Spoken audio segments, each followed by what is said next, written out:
The magnificent bait and switch. This is something I've really only seen examples of being things like Madoka Magica, Punchline, series that kind of bring you in with an expectation and then shift it at some point and really cause a huge surprise. But this is my review of Don't Toy With Me, Miss Nagatoro, a series that aired in the spring 2021 anime season, so let's jump into it. Don't Toy With Me, Miss Nagatoro follows a guy who, at some point, he's trying to study in a library, and a group of gyarus, or like kind of valley girls, as you would give it in the Western terms, suddenly take notice of him, and as one of them is getting a book, he drops his bag that is full of his own created manga, and the girls all gather around and start making fun of him and teasing him over what he's been drawing. And as the other girls leave, one of them decides to stay behind. Her name is Nagatoro, and she quickly kind of dives into him and really starts ridiculing the manga that he's been creating and starts to kind of point out the illogicalness in what he's creating, these little kind of moments where he's projecting himself into his manga,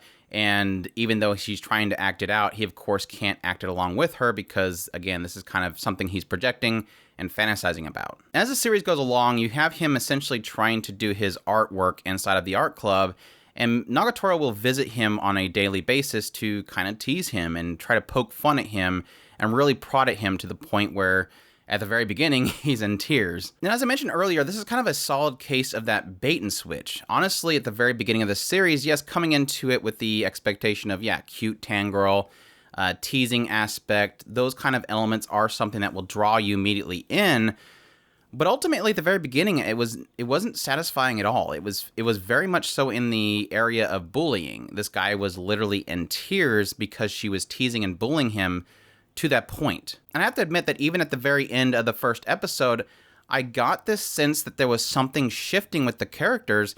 It still kind of felt unsettling in the end. But as I got into the second and onward in the episodes, what I kind of started noticing was that this was the intent of the writer.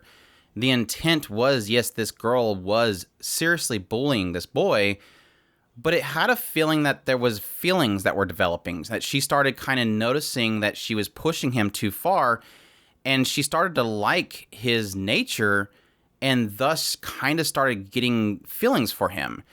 And this kind of shifted how she treated him, and she started to mind those barriers that he kind of had. So in the simplest of terms, yes, this technically is a comedy. This is technically a comedy with the concept of the teasing girl. This is kind of like, Teasing Master Takagi-san, those types of shows where the female character is teasing the boy, and a lot of the comedy and the cuteness is around that. It in the background has this sense of, jealousy. It has a sense of this cute charm and romance that's kind of slowly blossoming that ultimately make this kind of okay. It is that element of, is she trying to make him stronger? Is she trying to make him get, some guts? And you kind of see those aspects. At some points, he kind of pushes himself forward, and she takes note of it, and you have this big old smile on your face because you obviously see that she notices that he is trying to be brave right now, and she plays off of it, or she jumps to it because that's what she wants out of him. And you kind of see this double side to her. Obviously, every now and then he'll catch her outside the art club doing something else, and you'll see this different side of her that is more cold and more, I guess, more mature, less talkative. And the moment that they get alone in the art club, she's suddenly goofy, and you see this other side of her, the side of her that she technically wants to be. And like I said, that's that element of that bait and switch. It seems like it opens up with here's another teasing show. Whoa, okay, I don't really like how far this is going. But then it turns into something completely different where it's more cute, it's more charming, it's more playful. And that's where the actual enjoyment of the series come from. So it is one of those difficult things because it is one of those ones where you obviously can suggest it. It's a great show. It's so much fun. It's very cute. Yeah, Nagatoro is definitely cute. You want to see this happen. You enjoy them together. You love those moments where you see them almost kind of claim each other, like those moments of jealousy where somebody else is teasing him and then Nagatoro jumps in like, stop that. Or you see where he is kind of conversing with somebody else and she's kind of off the side, obviously super jealous.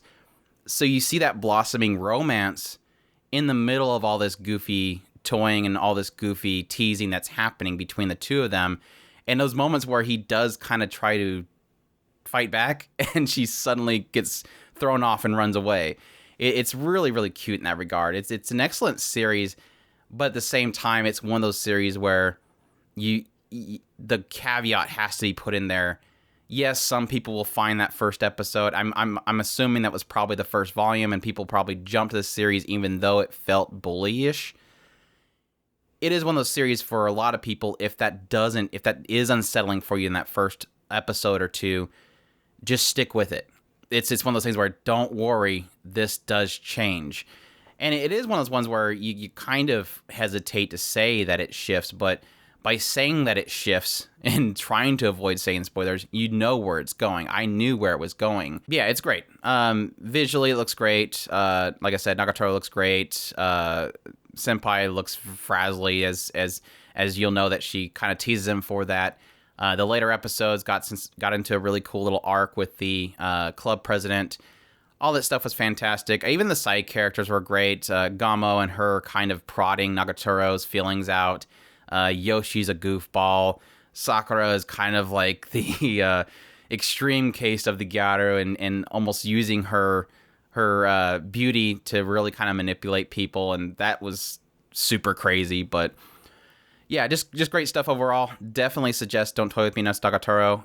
Really cute little series. Definitely going in that catalog of teasing girls with, Don't Toy With Me, not with teasing Master Takagi-san and Miss Ueno, all that kind of stuff. Just fantastic stuff. So definitely suggest it. Go check it out. If you like this review, definitely leave a like down below. Comment, let me know what you thought of the series. If you're going to check it out, subscribe if you haven't already. Share this video if you can, and y'all take care.